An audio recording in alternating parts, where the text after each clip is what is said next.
Have you ever questioned why Congress does not reduce spending and balance the budget?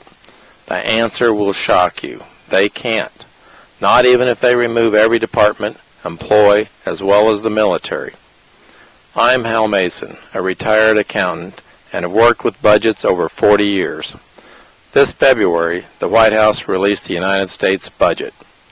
I was stunned to discover Congress can't balance the budget, even if they shut down the government. The dilemma facing Congress is startling. Watch as you see a budget that can't be balanced. To understand Washington's budget dilemma, we simply click on the President's budget for fiscal year 2013. Page 210 provides 12 years of budget data. We will only look at this year, 2012. Washington will spend $3.8 trillion. However, it will only collect $2.5 trillion in taxes, resulting in a deficit of $1.3 trillion, an amount larger than what Congress appropriates to operate the federal government. Now to explain the dilemma. Government spending is broken down in three simple categories: interest, mandatory programs, which is entitlements and government pensions, and the federal government, which is called discretionary programs.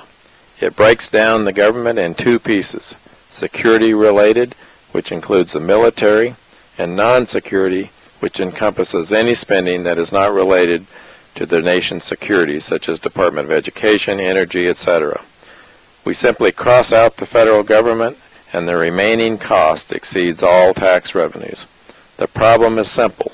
Spending for mandatory programs and interest is greater than the tax revenues collected.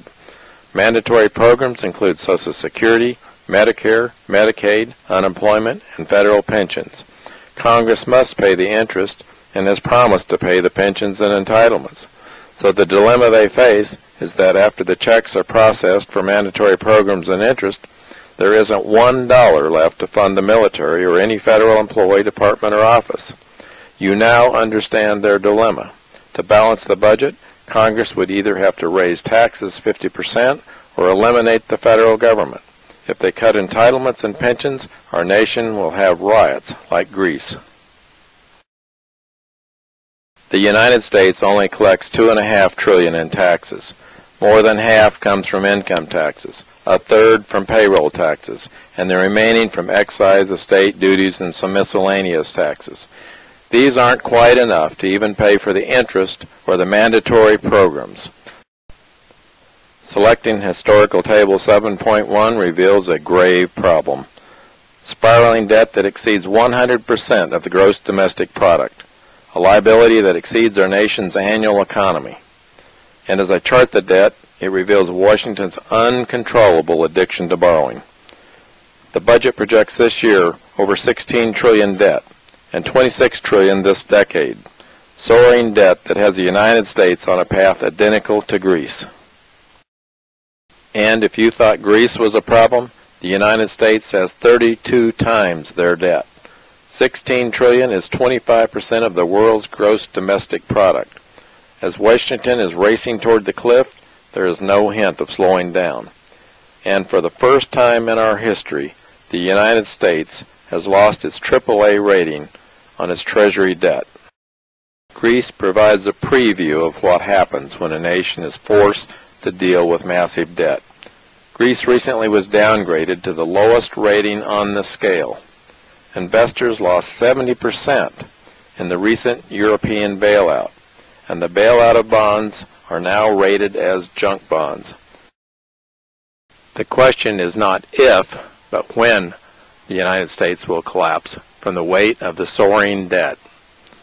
And we need to ask, what are we paying these Washington intellects to do?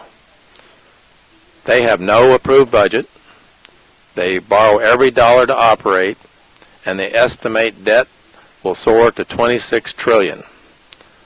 Instead of solving the crisis, they raise the debt ceiling. There is a tipping point where the debt can no longer be sustained. So our nation can either get involved or be buried in the ashes. So you ask, what can be done to correct this crisis? The answer is painful. First, Washington must admit the problem. Second, It must explain the problem to everyone. And third, we must face the pain of fixing the problem. It won't be solved by arguing over who pays the highest fares on the sinking Titanic. Everyone is going to feel the pain, as the United States must cut into entitlements, pensions, government spending, as well as get a fair tax code that doesn't cripple the economy.